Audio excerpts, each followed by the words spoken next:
Hello everyone, আমি Arnisha, BSc nursing second year student. আর তোমাদের সবাইকে welcome the musical nursing YouTube চ্যানেলে। আজকে আমি তোমাদের সাথে আলোচনা করব তোমরা যে ক্লিনিক্যাল ফিল্ডে ডিউটি করতে যাবে সেখানে তোমাদের কি কি আর্টিকেলস আর ইনস্ট্রুমেন্ট সাথে রাখতে হবে।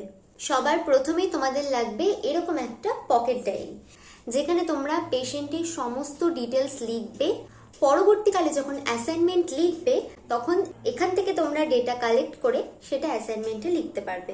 আমি তোমাদের সাজেস্ট করব তোমরা হিস্ট্রি টেকিং আর মর্নিং রিপোর্টের যে ফরম্যাটটা রয়েছে সেটা পকেট ডায়েরিতে লিখে নিয়ে যাবে। তাতে তোমাদের হিস্ট্রি কালেক্ট করতে, মর্নিং রিপোর্ট কালেক্ট করতে অনেক সুবিধা হবে।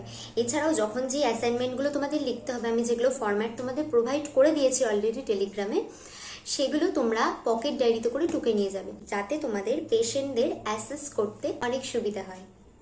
এরপর তোমাদের লাগবে একটা ট্রান্সপারেন্ট পাউচ, যেখানে তোমাদের থাকবে 3টে কালারের পেন, রেড, ব্লু আর ব্ল্যাক। তার সাথে পেন্সিল, ইরেজার অ্যান্ড শার্পনার। এছাড়াও থাকবে একটা কাঁচি, একটা ডিজিটাল থার্মোমিটার পেশেন্টের টেম্পারেচার মেজার করার জন্য, আর লাগবে একটা টেপ মেজার।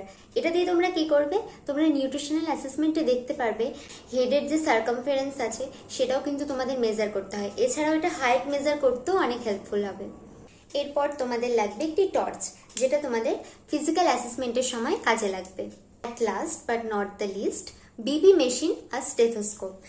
এই বিপি মেশিন আর স্টেথোস্কোপ তোমরা বাইরে থেকেও নিতে পারো, অথবা কলেজেও কিন্তু যারা ইনস্ট্রুমেন্ট প্রোভাইড করে তারাও কিন্তু এসে দিয়ে যায় কলেজে। আমি তো কলেজ থেকেই নিয়েছিলাম, এটার কোয়ালিটি অনেক ভালো ছিল। এখনও আমার কাছে রয়েছে বিপি মেশিন আর স্টেথোস্কোপ। তো তোমাদের সবার এটা নিজেদের কিনতে হবে এবং সাথে রাখতে হবে, ডিউটিতে নিয়েও যেতে হবে। তো এই হলো ক্লিনিক্যাল ফিল্ডে তোমাদের যা যা জিনিস নিয়ে যেতে হবে সেগুলোর লিস্ট। চলো তোমাদের আরেকটা জিনিস দেখাই। এটা দেখেছো? এটা কিন্তু ফার্স্ট এইড বক্স। এটা কিন্তু ক্লিনিক্যাল ফিল্ডে নিয়ে যেতে হবে না, কিন্তু এটাও তোমাদের ফার্স্ট ইয়ারে কাজে লাগবে। এটার ভেতরে কি কি আছে সেটা আমি তোমাদের দেখাবো নেক্সট ভিডিওতে। এছাড়াও নেক্সট ভিডিওতে আমি তোমাদের সাথে আলোচনা করব ক্লিনিক্যাল ফিল্ডে গিয়ে কি কি করতে হবে। তাছাড়াও তোমাদের প্র্যাকটিক্যাল এক্সাম কিভাবে হয়, অস্কি বা যেটাকে তোমরা ভাইভা বলছো, সেই এক্সামগুলো কিভাবে হয় সেগুলো আমি তোমাদের সাথে আলোচনা করব। তাই যারা এখনো চ্যানেলটাকে সাবস্ক্রাইব করোনি, কি ভাবছো বলো তো?